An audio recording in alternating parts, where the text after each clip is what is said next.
So welcome everybody. You are watching the Radical Collaboration for Girls session at the Amplifying Her Voice in Moms We Trust Summit. And we have 6 of our panelists here today. I think one's trying to come in. We're just gonna go ahead and get started. We have 7 total. And I will be moderating the session today. We have so many goodies for you. And we were so lucky that we were able to meet last night. A few of us got together and then 2 more popped in this morning. So great to have all of you. And we'll just get started with this conversation because we have a lot to cover today. And we're gonna just keep going until we get everyone's voice heard. I'm so excited for you all to be joining us. Let's get started with Ashley today. Why don't you introduce yourself, Ashley? Just tell us a little bit about yourself, where you live, and what you've been working on in the women and girls space. Sure. I'm Ashley Day. I'm from Baltimore. College counselor. I have a 1.5-year-old daughter.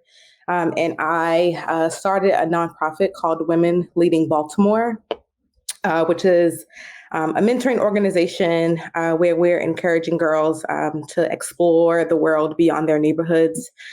So outside of where they live, outside of where they go to school, and really giving them access both to professional women here in Baltimore, but also to opportunities that will allow them to lead the world outside the classroom.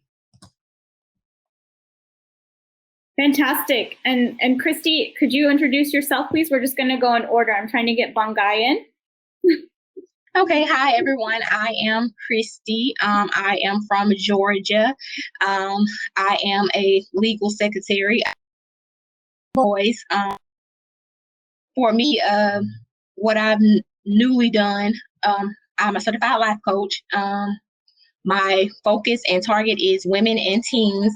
Through that, I motivate and encourage and just inspire women and as well as young teen girls to just go after their dreams, go after their goals, to just find their purpose and be who they are authentically. So that's where I'm at. Fantastic. Lenice? Wonderful. I didn't know if you were going to go down or over. So thank you so much for having me in the space. So excited just to hear everyone. I am Lenice McGee, and I am from Milwaukee, Wisconsin, and it is not cold all year round, so we are enjoying a little of the sun right now. I have an organization called Big, Beautiful, and Blessed, where I am the co-founder, where we promote positive self-image and plus-size women of faith.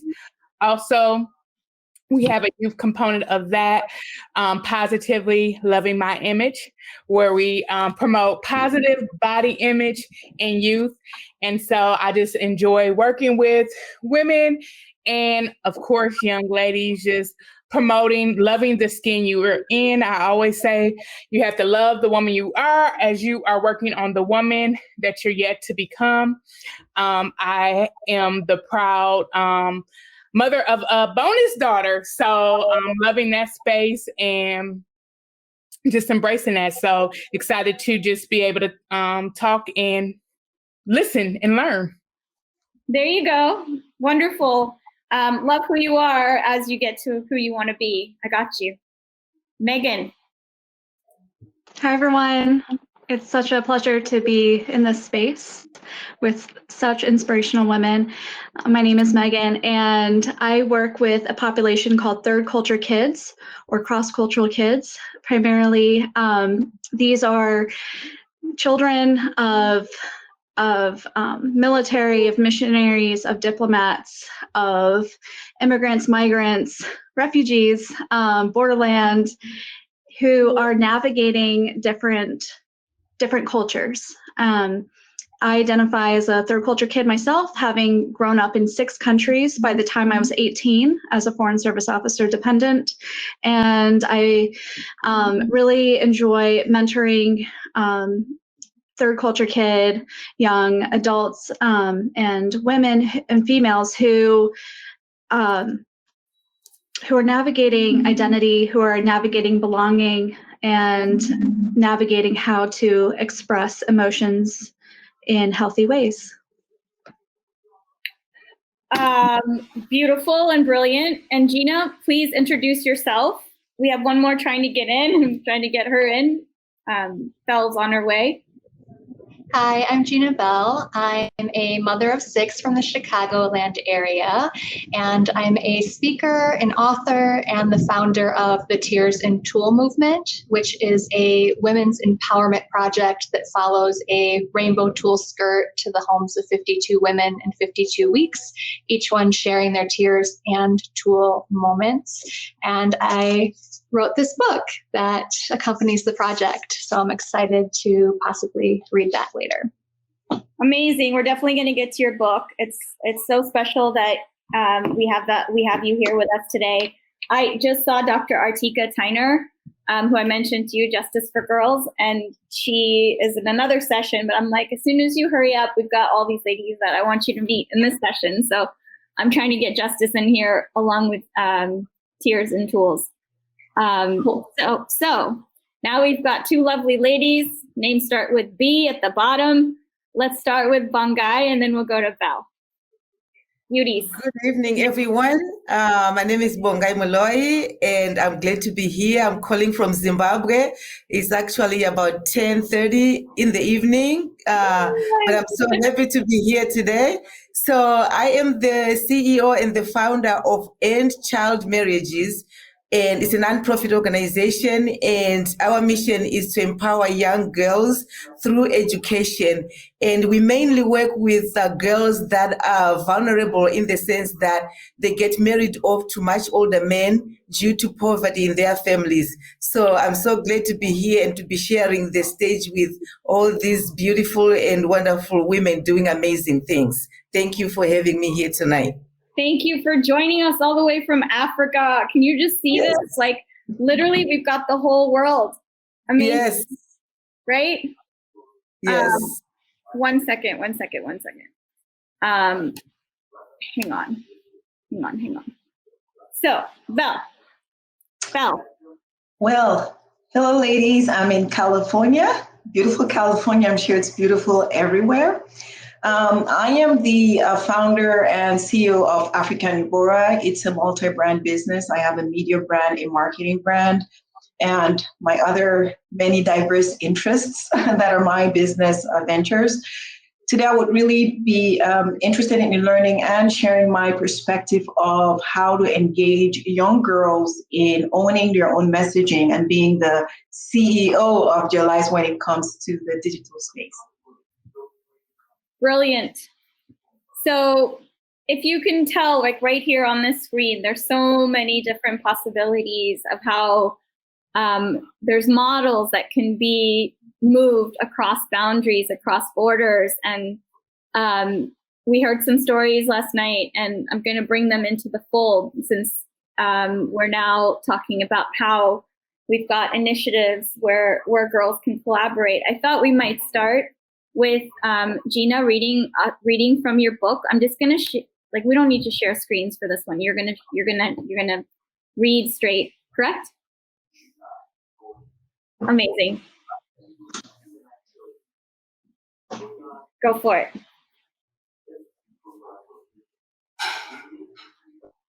Oh, you're muted. Unmute yourself.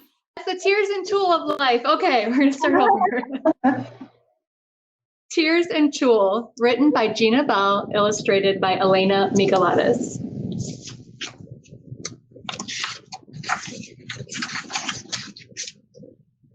One day, a baby girl was born, wearing a skirt made of tulle. It was bright and colorful, like a rainbow jewel. The skirt was invisible, seen just by the girl. She giggled happily, watching its wild colors swirl. The skirt connected the girl to her magic, color, and dreams. When she was full of tears, the skirt sent her heart joyful beams. As the girl grew and grew, the magical skirt did too. Soon she realized that life could be messy and unfair. She needed to remember her skirt would always be there. She fluffed her skirt and jumped to her feet. She would wake up the skirt with her own special beat. Skip, dance, swish, twirl. Remember the spirit of that magical girl. Sometimes she felt scared, embarrassed, and like she didn't have a clue. So she fluffed her skirt and remembered the fun of trying something new. There were times she felt left out, misunderstood, and like she would never, ever fit in. So she fluffed her skirt and remembered to be comfortable in her own skin. Skip, dance, swish, twirl. Remember the spirit of that magical girl. And when life was just too much and her eyes filled with tears, she fluffed her skirt and remembered she could learn from her fears. The tears made her wise and watered the dream in her heart. Fluffing her skirt, she remembered she was a growing work of art. Skip, dance, swish, twirl. Remember the spirit of that magical girl. As she grew older, her days could feel overwhelming, crazy, and long. So she fluffed her skirt and remembered she was radiant, resilient, and strong. Sometimes it felt like her life was falling apart at the seams. So she fluffed her skirt and remembered she could always connect to her dreams. Skip, dance, swish, twirl. Remember the spirit of that magical girl. She celebrated her failures and the lessons they taught her along the way. She fluffed her skirt and remembered she had something important to say. She trusted the wisdom in her heart to help others grow, learn, and heal. Fluffing her skirt, she remembered her struggles made her beautiful and real. Skip, dance, swish, twirl. Remember the spirit of every single magical girl. And then there's a story behind the skirt. My name's Gina Bell, and I'm the creator of Tears and Tulle, a women's empowerment movement that celebrates women who show up from within the chaos of everyday life to connect with their magic. In 2018, my life changed on an abandoned overpass in Orlando, Florida. I was wearing a simple black tank and the most magical rainbow-colored tulle skirt. I had purposely paired the colorful skirt with a black t-shirt to relay a special message to myself and people everywhere. We don't need to wait for life's perfect set of circumstances to connect with our extraordinary color. My purpose with the Tears and Tulle movement is to reconnect women with their joy and color, even during life's darkest moments. It may sound strange, but the rainbow skirt woke up something wonderful in me, and I want women everywhere to experience what I did, a clarifying moment of vulnerability, magic, and happiness. A year and a half after that day on the overpass, I launched Tears and Tulle. I'm sharing the rainbow skirt with 52 people over 52 weeks as a way to inspire women everywhere to reconnect with their color, the tulle, from within the darkness, the tears of real life.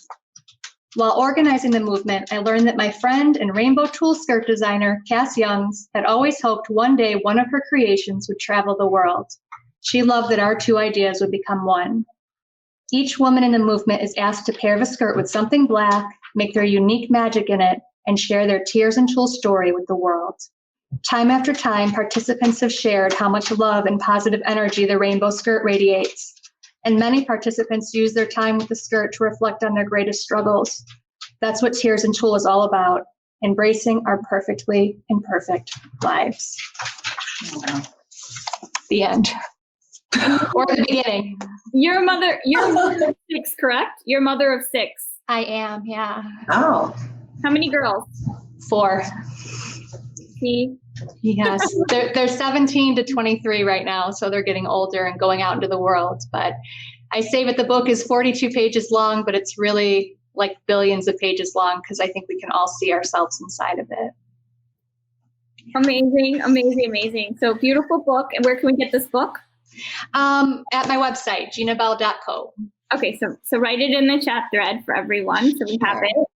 And you can all, I'm just going to send you this link to everybody that's on here. 1 second.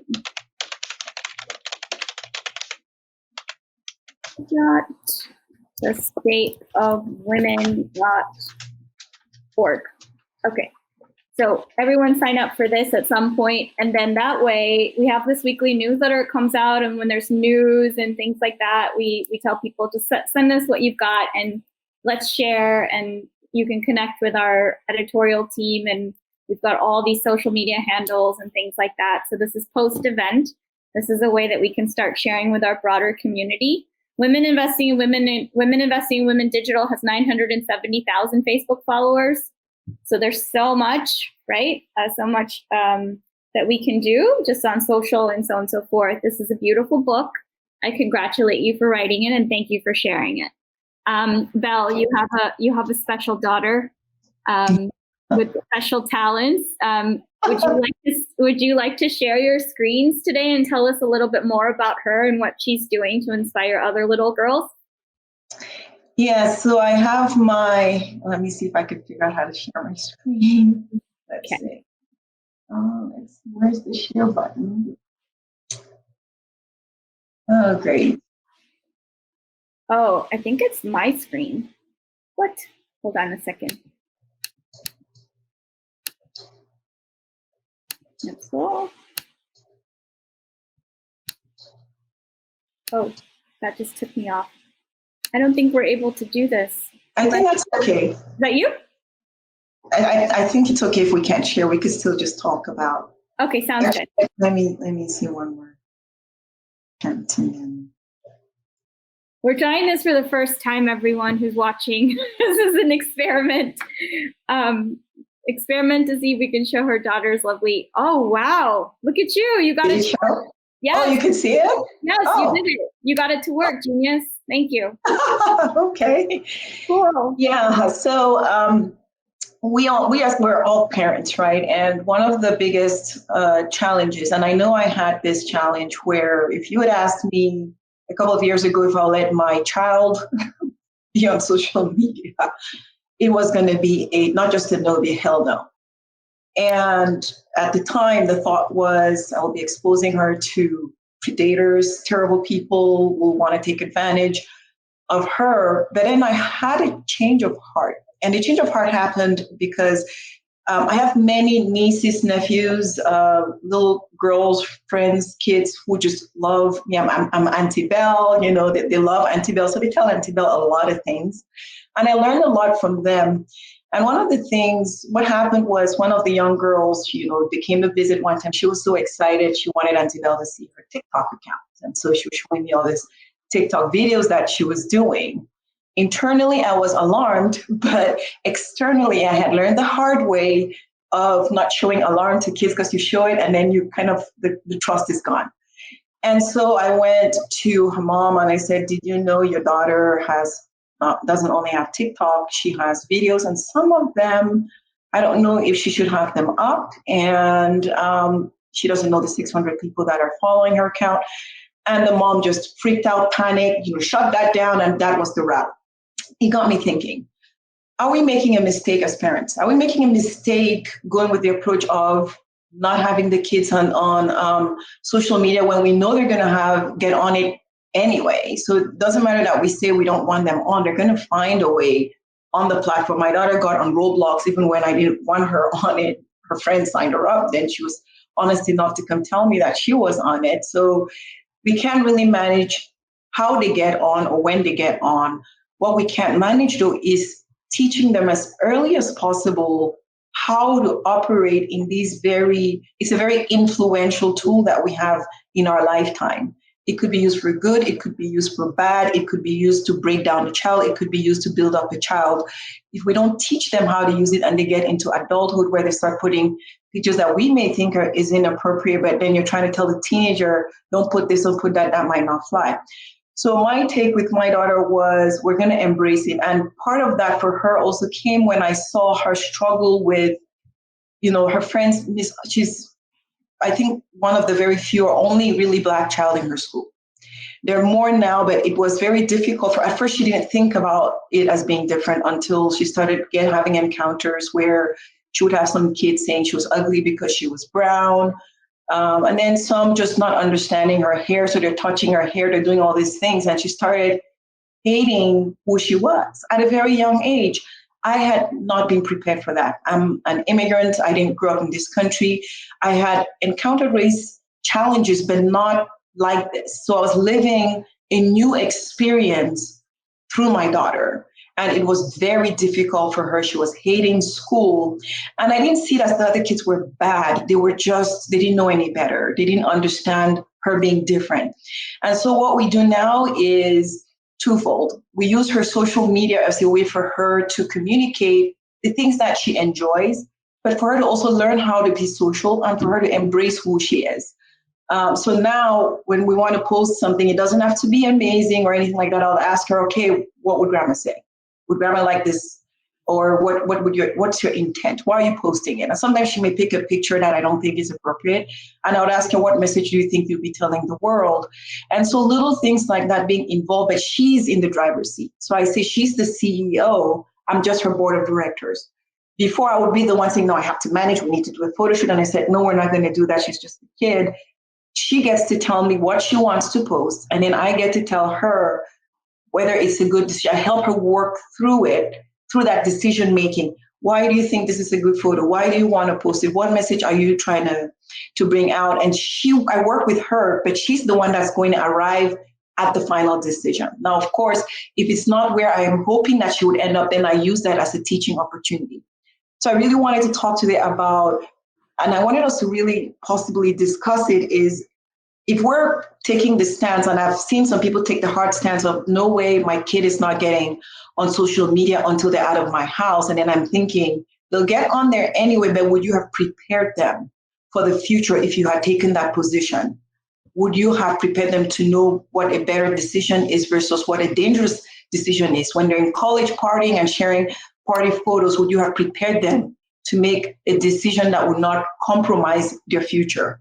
So that's kind of my thought. So that's what my little Amalia, she's 9 years old, her little profile on Instagram is to teach her these things and also try to help her not get too caught up with the vanity likes and, follows and all of that, is to use this as a platform to start preparing her for the realities of her world.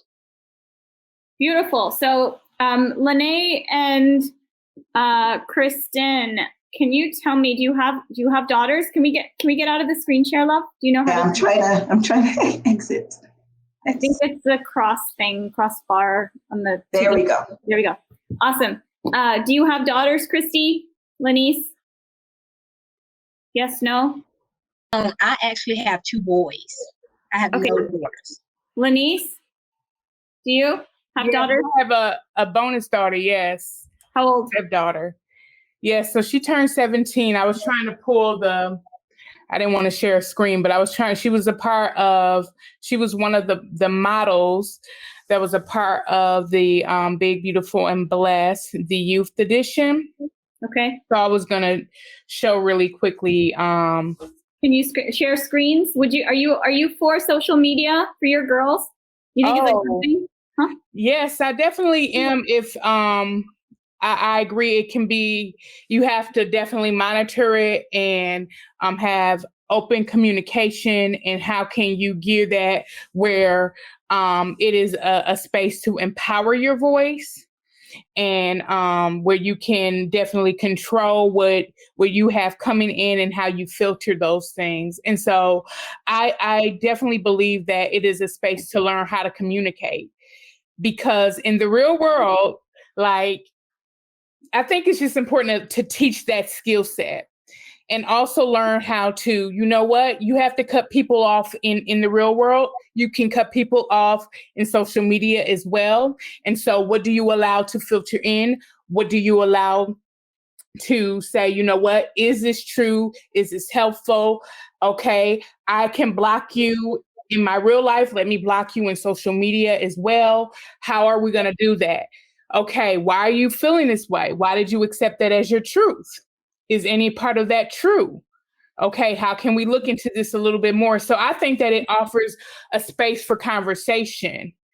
And I'm really like, this is a month of mental health as well. And so I'm an advocate for mental health, just like, you go get yearly updates for your physical health. I'm all about talking about our mental health as well. And so like, let's talk about this. How is this affecting your thoughts and your feelings? How are we showing up with that? And so really just, I think that social media also opens up the doors to talk about some of those things that we're seeing and that is happening in life. Because sometimes I may not be comfortable on, well, how can I talk about this subject? But if it's happening on social media or things like that, it gives a door opener to kind of talk about that. Well, what do you think about that? What can we do about this? And things of that nature. So it really opens us up to see how are our youth thinking. So I have a 10-year-old daughter. Her name is Aria. And Aria has been homeschooled. She homeschooled for the first part of the pandemic. I lost my mind. It was TikTok that kind of saved my mind. They all got into this dance thing, and then it became Roblox, and then it became all these other games, and now it's on YouTube channels, and now they're all on Instagram. So it's okay, just trying to keep up with her and what platform she's using. They're learning everything about life on YouTube now. I mean, we didn't have any of this, and we kind of knew this. Like, digital natives are literally like the Roblox kids now. They're using games to make money, and I saw some dance party that she went to, and it was like going to a club, and they would order songs and drinks for each other, and I was like, what is this? Mm-hmm. But this is that digital generation, and so part of my feeling was I got her into cryptocurrency. She started Crypto for Kids. Mm-hmm. And initially it was like, why do kids need crypto? And that the whole premise was, well, you can help UN SDGs. You can donate your crypto to causes. Mm-hmm. But what about donating to other kids in other countries? So Bangoy, I want you to talk a little bit about your girls. Are you letting them use social media to communicate their messages? Like you had a powerful video that you shared with us today, which I shared with the entire thread. And to my entire social, I was just like, wow, this woman's going to be on our session today. Are you leveraging the power of social to get awareness for what's going on with your girls? Talk a little bit about your cause and tell us what you're doing with social media and the girls. Absolutely. And thank you so much for sharing that video. So yeah, for me, it's a little bit tricky because right now I'm in Zimbabwe, but I actually live in the United States. I live in Pennsylvania. So my organization, I deal with both continents. I work with teenage girls in the United States, in Pennsylvania, where I live, and then in Zimbabwe, which is where I'm originally from, I work with the girls that are in the rural areas. And these girls, like I said in the video and I said earlier, they get married off due to poverty in their families. So they get married off to much older men who will marry them and in exchange for whatever the parents ask for. So as far as social media, in the rural areas, a lot of girls, they don't have the technology. They are not fortunate enough to have the technology that the other girls do have. But in the cities, yes, a lot of girls, like nowadays, this is the technical age. Everybody's on Facebook, everybody's on Instagram, and all kinds of social media. But my girls that are in the most rural areas, a lot of them don't have that. But I would use that, yes, to educate them and to make them aware of what other girls are dealing with in other parts of the world, because I do want them to be exposed. I want them to experience what every teenage girl is experiencing, instead of them being afraid of getting married off. So yeah, everybody, these days, that's how we communicate, and is kind of powerful for this age, for this generation, for them to, like right now I'm in Zimbabwe, but because of social media, I'm able to collaborate and talk to you guys, in various, parts of the world. So yes, I do want my girls to experience that. And of course, for my girls in the United States, yeah, of course, they all have the computers, they have tablets, they have smart, so they can be on social media. And you talk about being on TikTok. I didn't know anything about TikTok until when the pandemic came and almost every girl was doing that dance. So everybody, I tried to do that, but I couldn't, keep up with that. But yes, social media is kind of the thing now. And, yeah, they were doing all kinds of dances, and sometimes they will include their parents and their grandparents, actually. But I still have to learn how to do all that. But yeah, but my girls, they do know how to do that. Yes. Amazing. So here's the thing. Phones. This is important because we made a podcast app. It's by women for women. All of our podcasts are women led, and it's everything from women's health, entrepreneurship, innovation, investing. And we have.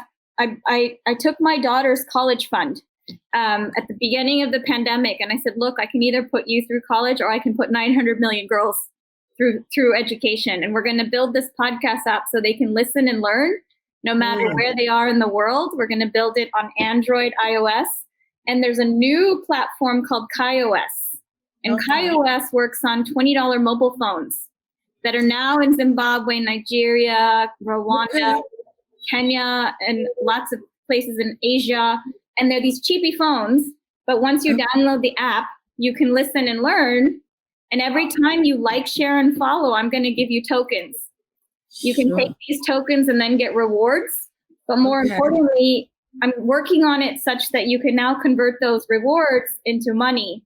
So you can spend it, save it, invest it, donate it. If you want to put a girl through school, if you want to send them sanitary pads, you want to send them something, you can my gosh, pass it on the blockchain. So now our girls can listen and learn, but more importantly, your girls can tell their stories, and my girls can like and share and follow, and they get coins. Oh my gosh, I would love that. I would really love that. And my girls, here in Zimbabwe I will actually try to get, more information on that. Because, like you said, in the rural areas, and to have the other girls that are in other parts of the country be involved in actually helping other girls their age, donate and help them. I mean, that's awesome. That would be awesome. So what's awesome is we're all here together in this 9 squares, like all of us. And Deb, you made it, and you know how difficult it was to get here today. So my challenge is basically getting all these girls to fill up these squares so we can start talking to one another. And I can say, download this app, go and listen to whatever you want to listen to, and let's start sharing your content. Because right now, it's all these people telling you what they want to say. But I want to hear what you have to say. I want to hear what those girls have to say. And so what we did is this Saturday, we signed an agreement with the United Nations. And the United Nations in Bangladesh is working with refugee camps. And who knows what's going on in those refugee camps, vaccines and like food and water. I mean, we have no idea. They're stuck in close quarters. Like, do these girls have what they need? And so we're testing it out right now to see what's this intervention going to look like when we put it in their hands. Are they listening, learning? Are they liking, sharing? Are they making their own content? What are they doing with it? And then it becomes a feasibility study. So this is the beginning of radical collaboration. Yes. Which is our talk today. And all of you women that are on this screen today, I mean, this panel could have fallen apart, but it didn't. We all made it. We're all talking, and we all have a certain piece of the story. And what I'm going to do is, this is just the beginning of the conversation. And next month, June 22nd to the 24th, we're going to blow this up even more. We have 300 speakers this time. We have 250 speakers from Women's Day. 500 speakers come together in June. We add more, and then we start to blow up this conversation. And last time we had Global Citizens Forum, which works with refugees around the world. And they're going to call their sisters and their friends. And so your girls, your ladies, however you decide to collaborate, I mean, just know that this is the power of the pandemic, is pulling all of us together. It may be 9, but I see 9,000. I actually see 9 million, like just numbers are flying off my head, like basically what we can do with this little group right now.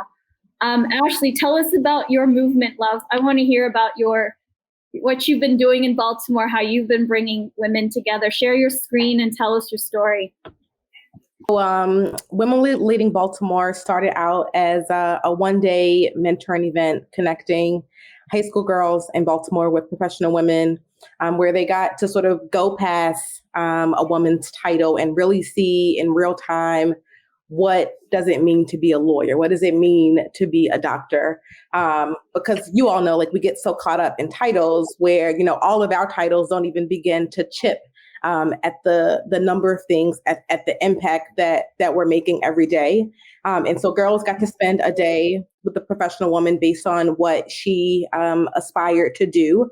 And the goal was that, the chance of you becoming what you want, if you actually see it, and if you see someone doing it who looks like you, is far higher than just like sitting at home and you're just like, how am I going to do this thing? Like, no one in my family has tapped into this industry. Like, where do I start?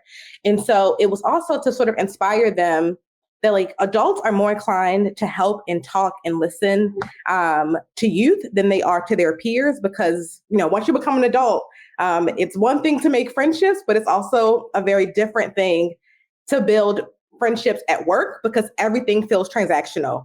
And so getting them comfortable to tell their story, because whether you tell it or someone else tells it, the story's going to be told, right? And so taking ownership of what you want to do, the impact you want to make, and being able to create almost an Emily's list for girls, right? So you shouldn't have to like wait until you go to college, get a job, and then you like find your people. Like, your people are waiting for you, right? Someone's waiting to hear your story, to help you sort of make that idea come to life. And so in Baltimore, there's not a lot of like sort of like cross collaboration between schools unless you're like on debate team or you're an athlete. And so how do we bring girls together in a way where they're not competing against each other, where they're supporting each other, where they're building a sisterhood and they're building their sort of social capital, their human capital now. And so Women Leading Baltimore shifted from a one-day event during my time in government to, I had my daughter. I was very thankful that God gave me a girl and not a son, because I probably would have had a nervous breakdown. And so he gave me a little brown girl, and while I was on maternity leave, I was like, okay, so like I now have this daughter, like I need to like put it in, I got to shift it in gear. And so a lot of the girls who have participated in the one-day mentoring experience, like, Miss Day, like, what's next? I'm like, I don't have any money. But now I have this like little girl that I have to like, not just say like, be confident and do these things, but I have to be an example in action of what that looks like. And so I started a nonprofit, and I had no idea what it would turn into, what it would be, who would be interested. And so 2020, right, it was the year of the woman. The goal was to make 2020 my year of research. I'd have all these focus groups with girls and with women to hear, like, how do you want to mentor? How do you want to be mentored? Do you even want to mentor? And I gathered a bunch of my own mentees and my students the Saturday before Christmas in 2019. They met me at a co-working space, and I was like, here's my idea. Tell me what's missing. Like, would you want to be a part of this? Would your friends want to be a part of this? And they're just like, so like, when do we meet again? Like, when's the next meeting? And I was like, I'm not ready. Like the thing isn't ready. I don't know what the thing is, but it's not ready. And so, January through March before the pandemic hit, we would meet at either a different library or coffee shop that was owned by a person of color to, one, expose them to other parts of the city outside where they lived. But also, to show them that you own these spaces, right? You can travel anywhere. You can go in this coffee shop, you can go in this library, and you can take up space. Like, you deserve to be able to take up space. And so it happened, the pandemic hit, and of course, school went online. So now it's like this cute thing that we did on the weekends is no longer the cute thing, because it's now also through your computer screen. And so we, shifted. I didn't know that you could like do like screen watching with friends through Netflix. So we watched Michelle Obama's documentary of I Am Becoming, and it felt like we were all in the same room. And so really listening to the needs of girls and finding ways to bring it to life, right? I was in high school once, but my needs and wants are not theirs. And so leading with them first and then finding the resources to support those needs. And then in August, my fiance is a photographer. He shot a group called Black Menswear. If you are not familiar with their work out of Dallas, follow them on Instagram. They literally do flash mob photo shoots with Black men and Black boys in suits in every different city. And so my fiance shot the one in DC, and I was like, I've never seen Black women, coming together, hundreds at a time, wanting to share space, outside of a conference where it's like, that's like a group picture and you take it because someone asked you to, but you weren't intentional about showing up. And so share the screen. Yeah, I'll show you. Let's see. So I turn off. I unmark this. This is the good part, everybody. Yev, where are you dialing in from? Where is home right now? Where are you? Maryland. So I'm in Germantown. I was actually very intrigued and interested in what you're talking about, Ashley, because I'm like, that's up the road from me. So we definitely need to connect. All so right. Belle, I know you figured out how to share. So I see the line through the computer. Yes, click on But when I click on it, it gives me a circle. That means I can't do it. Wait, can I enable something? YouTube. Wait. Oh shit. YouTube. You didn't do that. Sorry. It's okay. So I'll show you. So this is my college magazine. And so they recently did a story on women leading Baltimore. And so these are the girls that showed up for that focus group and who have not left my side. And then these are the 200 plus women who showed up. You see the steps, on the steps of the is it like a town? So, yeah. So this is a part. So mind you, this is pandemic. I prayed every day because I was like, what? Let me back up a second. So this was the ideal location. It is also directly across the street from a hospital, right? And so it's how do you ask all these women to show up in a pandemic where they're not socially distant across from frontline workers? What message am I sending? And so I was like, you know what? I think I should just cancel it. But God, if this is supposed to happen, you do what you got to do and I'll just follow your lead. And so each day I got more anxious because we now had a hurricane watch. And I was like, okay, so people are traveling outside of Maryland. I don't know if it's hit where they live. So what's going to happen? And 200 plus women showed up. They brought their daughters. They brought their mentees. There was a group that's in yellow. It was sisters and moms and aunts, and it was just generations. And so we had girls from 5 years old to 87 years old. And the message behind this is, we often tell girls to do and be and say X, Y, and Z, but we don't model that, right? Where, talking bad about another woman or we're judging decisions that someone else is making. And so I wanted women, it was very intentional, show up, willing to talk to someone that you don't know, right? Willing to show up as your true self, to own who you are when you get there, and to enjoy it, right?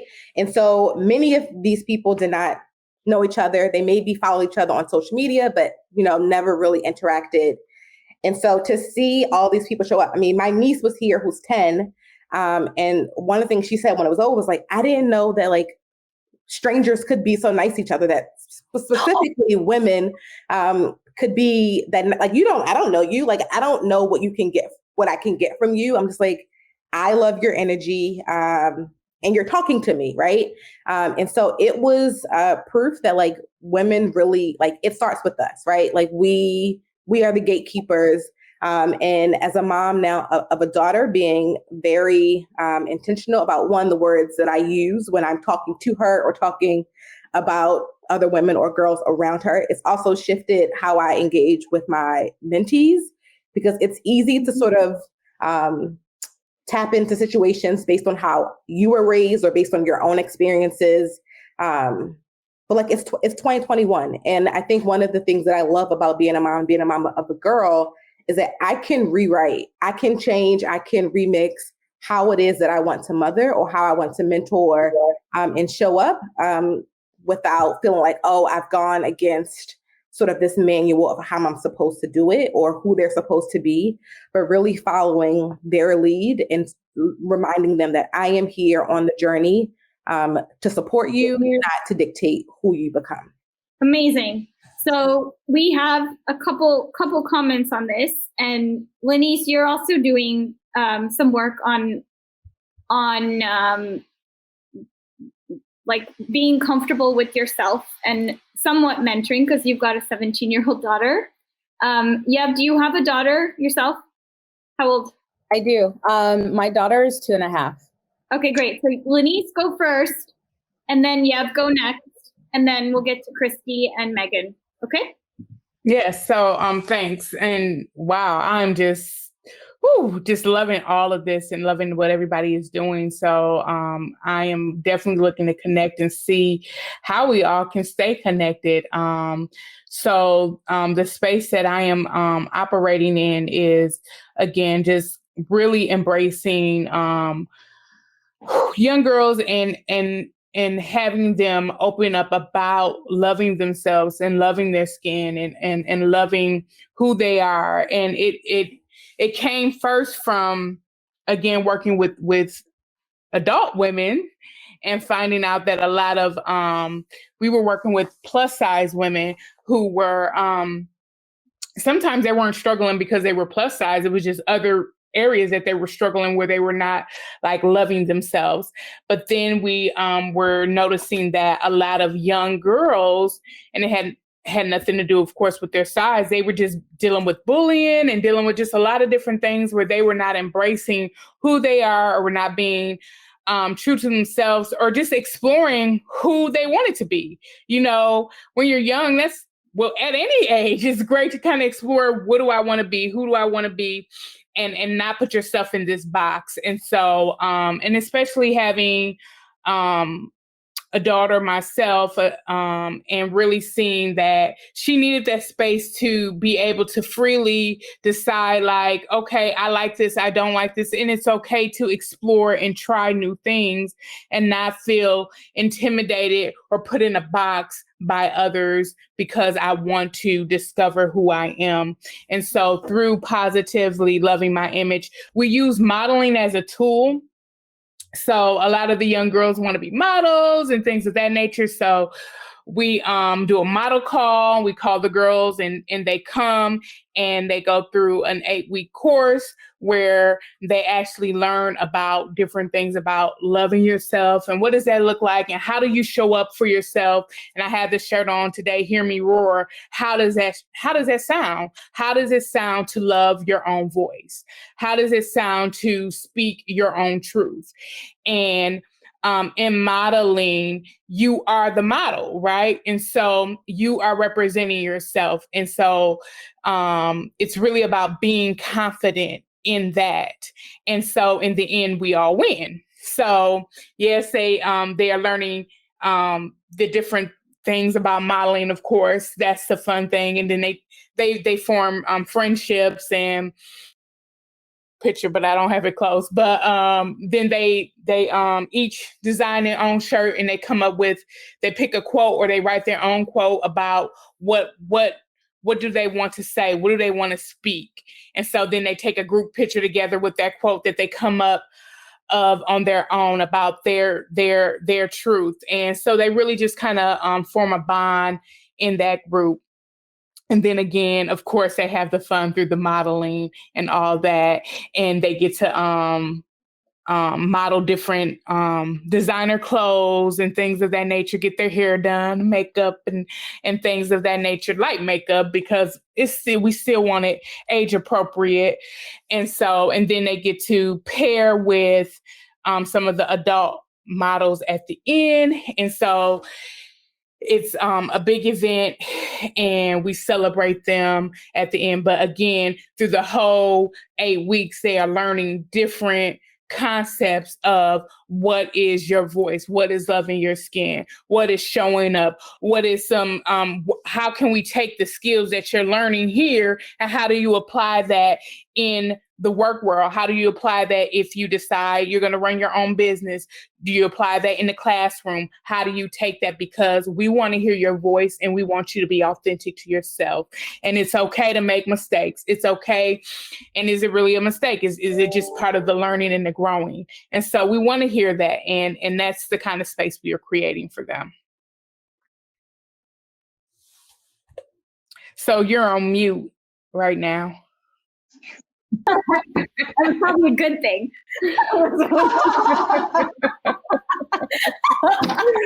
Okay, I have to run to the blockchain room because they're having some technical issues. And Yev, you know what this feels like. And all of our people, they're in like Thailand and France, and they went to bed. And I've left somebody in there that's like a little lost, which is why you got lost. I'm going to ask Megan to just moderate for the next 5 minutes. Let Yev say a few words, and then Christy about what they're working on, and then I will be right back, okay? Thank you, ladies. I'll be right back. Sounds good. All right, Yev. Hi, so my name is Yeve Chichi Gastavanda, and I am based in Maryland. I'm originally from Zimbabwe. Hi, Wong. So amazing to have another Zimbabwean on this panel. That's awesome. And everything that everyone said like resonates with me on so many different levels.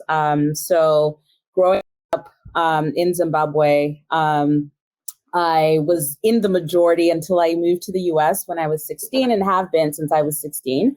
And really started grappling with issues of identity and to your point, Ashley, you know, seeing people who look like you, all of that stuff. And I have a daughter. My husband and I have a 2.5-year-old daughter. She is the joy of our lives. She is my muse, and she is American, but she is also, you know, African. And so we thought about how do we want her to learn about who she is? What do we want to make sure we instill in an early age? And one of the things that we wanted to do was to make sure that she was proud of her African heritage. We kind of figured that the American piece would take care of itself, but like being in the diaspora, I wanted to make sure that she knew that she, you know, comes from a great place, no matter what social media or the media will say. And we especially wanted her to learn the 2 main languages that are spoken in Zimbabwe and that we speak in our household, and that is Shona and Ndebele. And so I set out to explore and try and find resources that would teach her Shona and Ndebele, and I came up short. And so, you know, what did I do? I decided to create my own thing. And so really birthed this idea of Pilisa Creatives. Pilisa means to bring to life in Ndebele. And so I brought this idea to life where really I focus on amplifying the voices of Black and brown people, African voices. And it set me off in a path similar to kind of what everyone said, where it's like you have this one idea and then you have no idea really what that idea is all about, right? Like it blows up into something more than you anticipated. And my day job, I'm a lawyer. And so a lot of people, you're a lawyer, how did you fall into like writing books and all of that? And quite honestly, I've always been passionate about diversity, equity, and inclusion, right? By virtue of being a Black woman immigrant. Like I saw, Megan, that you are a 4th culture kid. I'm, you know, 2nd, 3rd culture kid. And so I understand, you know, all of that. And I'm raising a daughter who will understand all of that. And so I created and wrote this book. And it's called My First Book of Shona and Ndebele Words. And what it is really a simple introduction to these 2 primary languages, and I have various pictures and all of that. And I wanted to accomplish a few things with this book. One, I wanted to have a book where, I mean, you can see the characters on there are Black, right? So the main character is a Black girl. She is modeled after my daughter. I wanted to make sure that our kids can see themselves. You know, it's a girl with a little afro. And immediately when she got this book, when I first brought it home, she pointed to the main character and was like, that's me. And I was like, you're right. that's you. And that is the whole beauty of representation, right? And so I wanted to make sure, one, that our kids have books that, you know, have characters that look like them, because the dismal facts are that children's books are more likely to feature an animal than they do a person of color. And children's books are more likely to be written by white people than they are by people of color, even when the topic is, you know, about something specific to people of color. They're not written by us, right? So I wanted to create something for us, by us. And because I'm Zimbabwean, because I'm African, the story is centered around that. And it's a way for me to portray, you know, a place, Zimbabwe, and then Africa more broadly, that is often portrayed in a negative light. I wanted to feature not your typical, girl in the village who has no shoes walking 10 miles to get water. Okay, like that is played out, and we're tired of that story. And that is not the only story. We are not a monolith, right? And so I feature, you know, a family in the urban city. And they are dynamic, and, you know, they represent kind of more my experience growing up in Zimbabwe. And so I wanted to feature that. And then I also wanted to bring to the forefront these two languages that are not mainstream. Okay, it's not French, it's not Spanish, they're not sexy. But guess what? They matter, right? Like, there are people who speak these languages, and those languages matter. And if we are not, you know, preserving and celebrating our languages, no one is going to do it, right? And so I wanted to make sure that I documented that, because not only do books kind of assist in, you know, teaching language or whatever, but they also capture a moment in history, right? I want years from now to be able, even when I'm gone and not on this earth anymore, I want people to be able to have this book as a piece of history. Like, oh, wow, these are the words and these are the things that were important at that time, right? So capturing this moment in history. And then finally, I wanted to teach children who are not like mine a little bit, and give them a glimpse into another culture. Give them, you know, an opportunity to learn about something that is not, you know, what they're used to. I want, really, my goal is, when my daughter's in school, she's in daycare now, and when she's in school and she's older, I want her to be in a classroom. And if she's talking about having visited Zimbabwe over the summer, I want her classmates to say, oh, Zimbabwe, yeah, that's where such and such, or, you know, Victoria Falls. I want them to know what she's talking about, and not look at her with these whimsical looks and ask her questions about, oh, so did you, you know, grow up with lions in your backyard? Like I was exposed to when I first moved here for high school when I was 16. I want her to have a different experience. And I want any other child who comes from a multicultural background to not have this experience that can be jarring, that can shake your identity and shake your sense of belonging. I want them to know that, listen, there are people out there who have different experiences from you. And actually, you might find that there's a lot of similarities between your experience, you know, as a Caucasian white kid or whatever, who grew up in Pennsylvania, and a kid who's got, you know, African origin or Southeast Asian origin, whatever the case may be. And so my goal at the end of the day really is to unify, to bring people together, and to celebrate our differences. And I will close with saying this. One of my favorite sayings, I do a lot of like talking podcasts and all of that. And one of the things I say off my little trademark line is, you know, African children's books or Black or diverse, you know, children's books are not for African children or diverse children. Therefore, are all children, right? They are for all children. And so I am really trying to do a lot of education around this concept that, oh, because, you know, this is a book about Shona Ndebele, I'm not Shona Ndebele, I'm not going to pick it up. Like, there's much more to it than that, you know? And so that's what I will close with. And I look forward to working with all of you, because I think we all have, I think, rooted in what we're doing. It's all, we have the same mission, just coming at it from different angles. So I'm excited to be here. You all are so inspiring. Thank you for listening. And yeah, can't wait to dig in more with you all. So I wanted to bring up Dr. Artika Tyner real quick, if she will share her audio. Artika, will you share, or do you really have to go? You're going to leave us. Let's see. Give me just a second, because what she has is super cool. I just want her to introduce it. Okay, just click the blue button where it says request share audio video, or you see it in the top right-hand corner. It says share audio video. Do you see it? It says full. Okay, Christy, can I let you go for just 2 seconds? You're still going to be in the room. Hang on just a sec, okay? I'll bring you back. Okay, now try. This is a new feature, okay, everyone? All right. We're learning Hopin today, by the way. Yeah, you're learning Hopin today. Artika, welcome. Hello. Good to see Happy you to be here. I must admit, it was inspiring just to tune in and hear all the wonderful work you all are doing. So my wholehearted respect and gratitude. It's so great that you could be with us. Earlier today, Gina Bell, share your book, Gina Bell, show her your book. She read her book, 6 minutes of her book, and just show some pages, the illustrations. You don't have to read it again, but she's got a book about a girl in her tulle skirt, and it's illustrated, and right? So as soon as she read it yesterday, showed it to us, I'm like, we got to get Artika somehow, and she's in another panel. Can you show us your justice book in the background? I can. And how long is your justice book?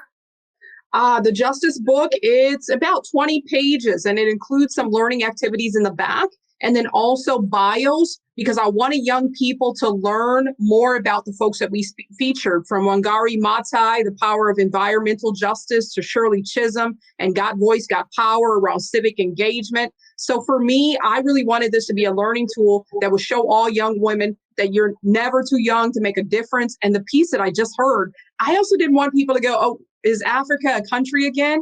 And then people telling me to go home, where did you come from? And so I had to bring some history here. It led me to also writing a book to save myself some time and energy called Amazing Africa, A to Z.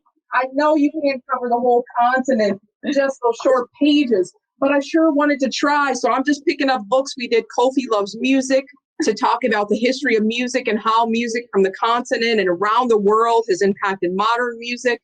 We did this piece, Ghana, a place I call home, to inspire people to learn more about the year of return. So many books. And the last piece I'll show you all, just because I want to make sure, in case you all aren't inspired enough yet, I also did this book series to make sure that people understood the history of Black Lives Matter, vigilante danger, voter suppression. So we also wanted to use books to engage young people about history. So our nonprofit is called Planting People, Growing Justice. I put our website in the link. I hope I can connect with each and every one of you to support the programs that you're doing, build partnerships and collaboration, because by planting these seeds, by inspiring our young people, 100%. Our young girls, 100%. We can be impactful. So thank you. So Artika, Kofi's son, Kojo, is a dear friend of mine. And, and he's got three children, 3 boys and a girl now. And they are in Ghana. And next month, I am going to invite Kojo and his wife to come join us for the next Amplifying Her Voice Summit, because he's a huge feminist. He's also a dad. And I would love for you to read, from that book. And we will have, anyone that wants to come back and share these children's stories. I think it's like huge. So all of us, it's just this stepping stone. Belle is from Cameroon, the woman that's above you in the tic-tac-toe square. So we have Zimbabwe in the house. We've got Cameroon in the house. We've got it's just a beautiful room today. Yes, exactly, Lumbi, absolutely. So I'm going to ask you to stay connected in this group. We're going to talk again after the summit's over, Artika. I'm going to bring Christy back, and then stay as long as you want, and then we'll see you again next month. Thank you. I just have to take another call, but I'd be remiss not to say I honor you all. If there are ways to partner, I'm here, and look forward to meeting you next month. Thank you. Bye. Bye. Come back. Okay, so now Christy, ask yourself to come in again. Just click the button. There you go. Boom. How easy was that? Megan, you're going to moderate again. I'm going to step out. And then after Christy, if you could jump in and tell everyone what you're working on if I'm a little delayed on this other side. Okay. Thank you, ladies. I'll be back. Okay. As far as working on anything, what's new for me is I have recently become a certified life coach. motivational life coach. In that, I serve women and teen girls. And through that, although I do not have girls, I have 2 boys. In that, I wanted to just encourage and really inspire other women and young women to just go after their dreams, go after their goals, not let anyone stop them. What's powerful for me is being authentic to myself. I think a lot of times we as women, we often try to imitate someone else or take on someone else's identity. So through what I do, I just wanted to encourage and just, as I said, motivate other women to do the same, to just be authentic to who you are, to chase those goals, to chase those dreams. And by also in doing that, showing my boys that you can do whatever you set your mind to, whatever it is that you want to chase after, whatever it is you want to go after, then go after it. It doesn't matter who's already doing it. It doesn't matter if it's already a platform for that. If that's what you're passionate about, if that's what you want to do, then go after it. I feel like oftentimes we as women lack confidence, and that's why, as you said, your niece was like, she was amazed at how all of these women can come together, strangers not knowing each other and being nice to each other. I think oftentimes things like that can be broken by what you're doing, by allowing that space or creating that space for women to actually come together. And that's something I would definitely love to network and partner with, because that's amazing to me. So that's basically me and what I do and what I am aiming for and achieving now in the space that I am in, is creating something that can definitely empower and inspire other women to just be who they are, be confident in who they are, to stand up in what they are and do what they want to do.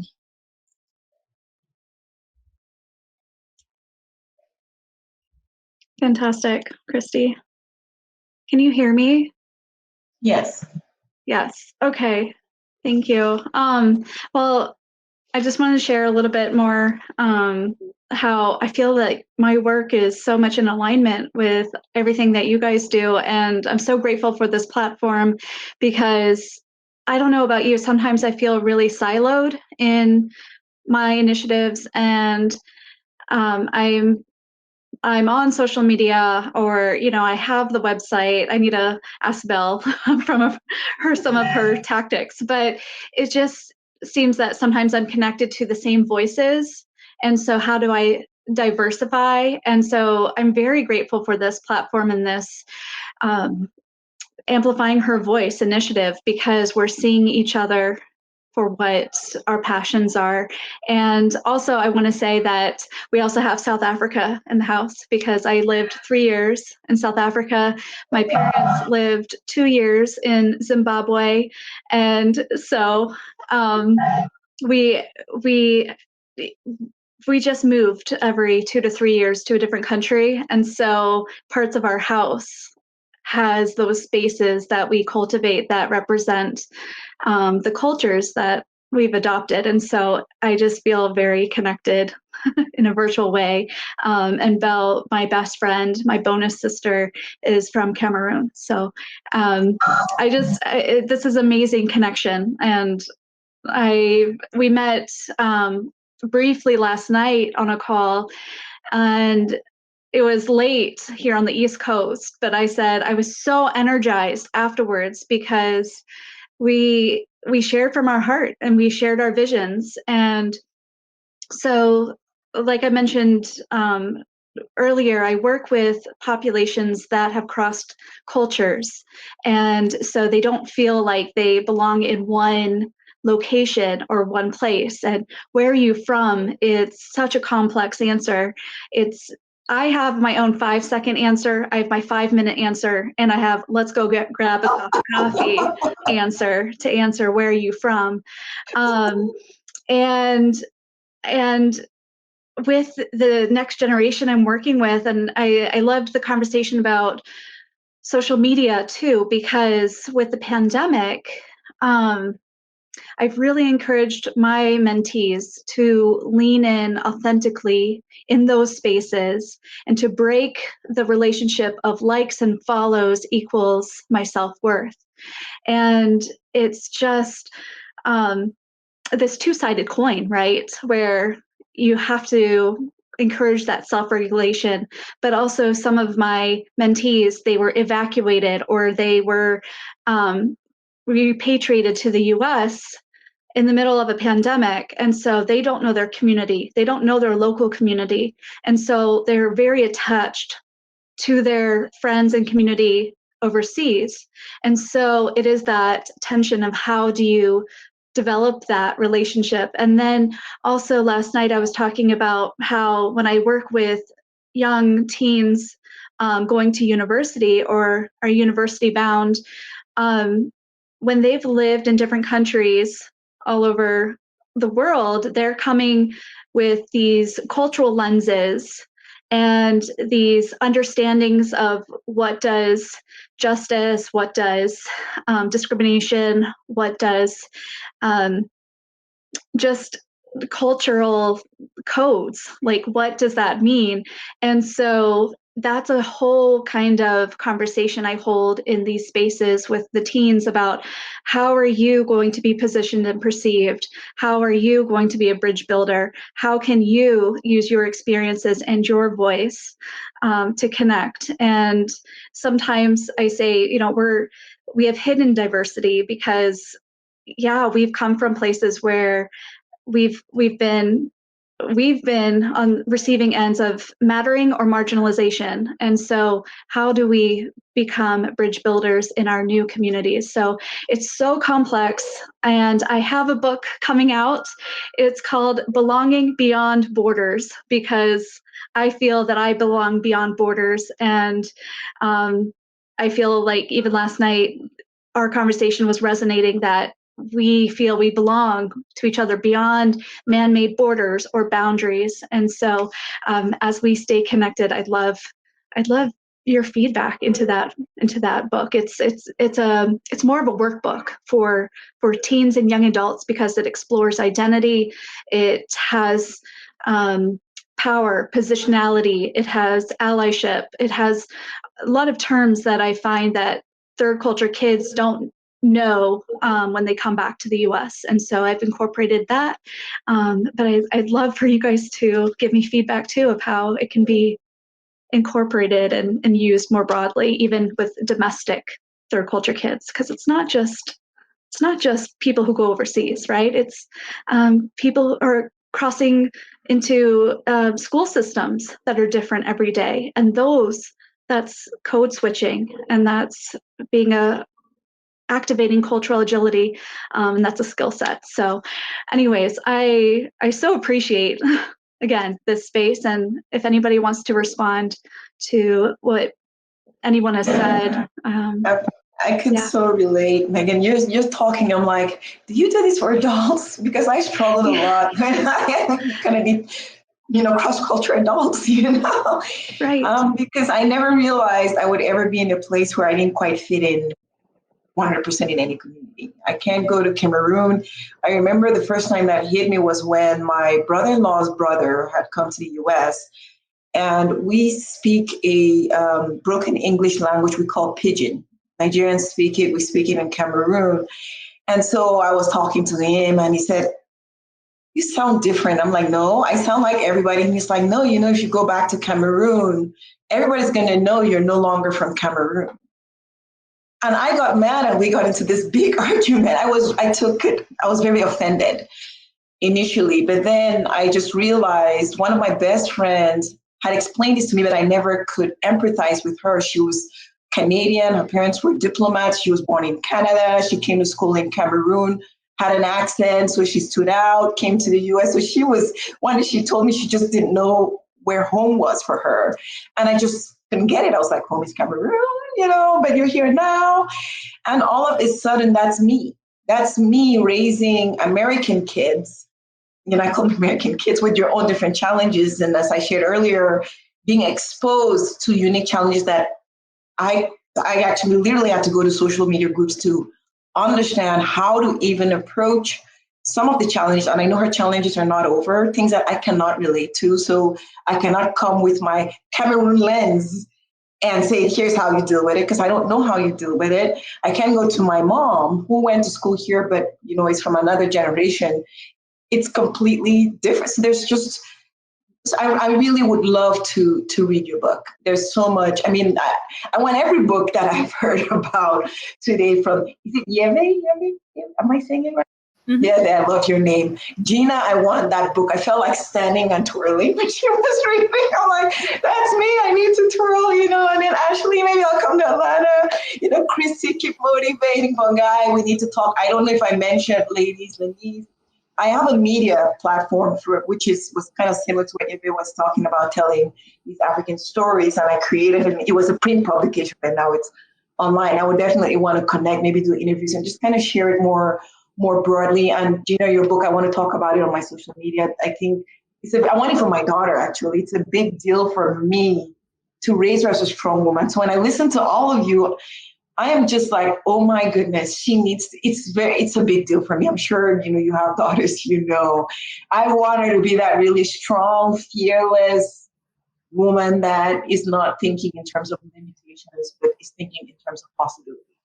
Which is what Christy was talking about. So I'm really, that's something exciting. And I want her, Bongai, for the things that you're doing, it's a new thing. And I want to hear what you ladies think about that. My struggle is, how do you connect a 9-year-old to learn about giving? She wants to give, my daughter has a big heart, but she also has her American things. I always say American things, right? Because we're in a country of abundance, and you buy her the LOL doll, she wants the next big one.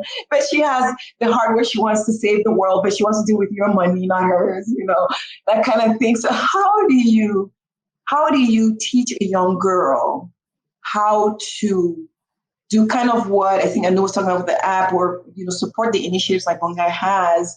How do you bring them in without it feeling like an obligation? I want to ease her into taking these kinds of leadership role. I would really love to learn from you ladies. I'd love to say something about that.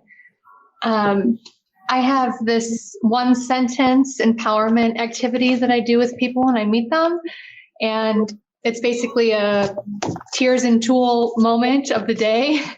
But you say something you really like about yourself, and then you follow with a tears moment, and then you end it with especially then. So I might say, I'm smart and capable, even when I forget every password I've ever had, especially then.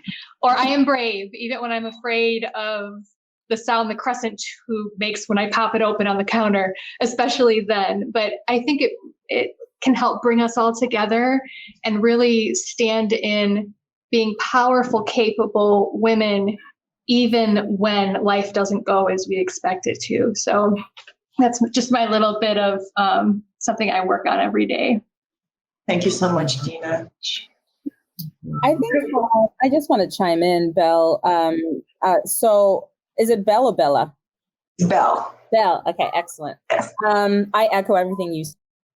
Again, you need to teach a course on this. There's a huge market. I love what you shared and what everyone shared, like I said already. I think there is what I'm discovering with my own daughter, who's 2.5, and whom we've been teaching our languages, for example, and she's learning 5 languages right now, is the earlier the better, the earlier the better. And so to your point about how do you rope in a 9-year-old to do this when it's not an obligation, make it part of what you all do at home, right? Like make it part of just your daily life. And she's 9. By the time she's, 18, that's going to be ingrained in her. You know what I mean? And I think just modeling the behavior that you want her to take, that's really it. And, our daughters, now that I have my own, and I'm sure those of you with daughters know, like we are like mirrors for them, right? Like they look to us for approval more so than the men in their lives, the dads or whatever. They know very early on that, okay, we're the same. She's a girl, I'm a girl. They know that. I've never taught my daughter that, but she knows that, and so I think just modeling the behavior that we want, no matter what it is, right? That's what I would share.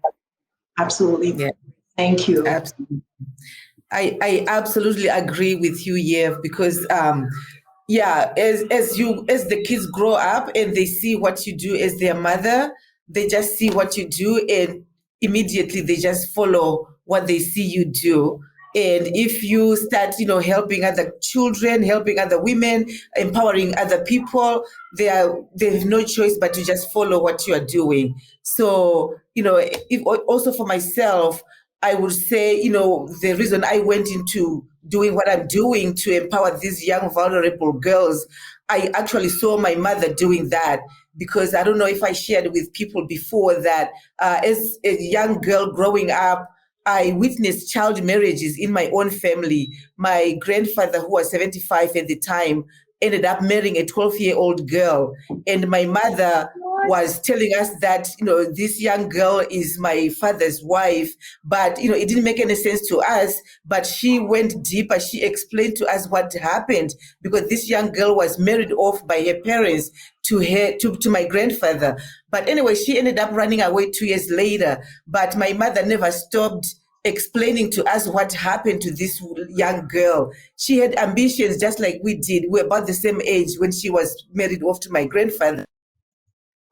She actually wanted to be a nurse when she wanted to go to school and become a nurse.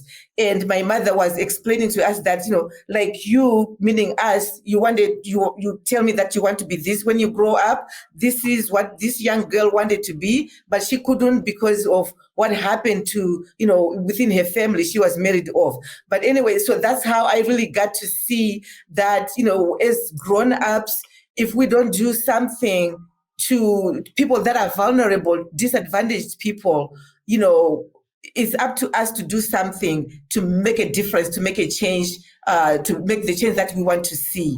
So I saw my mother doing that. And obviously, I also kind of followed what I saw her demonstrating to us. And I ended up doing what I'm doing. And I'm also teaching I don't have daughters, but I have boys. But the girls that I'm helping, they're actually my daughters. I call them my daughters. So I try to also tell them what I was taught. So I was taught, and now it's also my obligation to teach them what I was taught. So yeah, as as women, grown-up women, is us who are supposed to teach these young girls so that they know what they're supposed to do when they are grown-ups. So yes. Thank you, Bongai.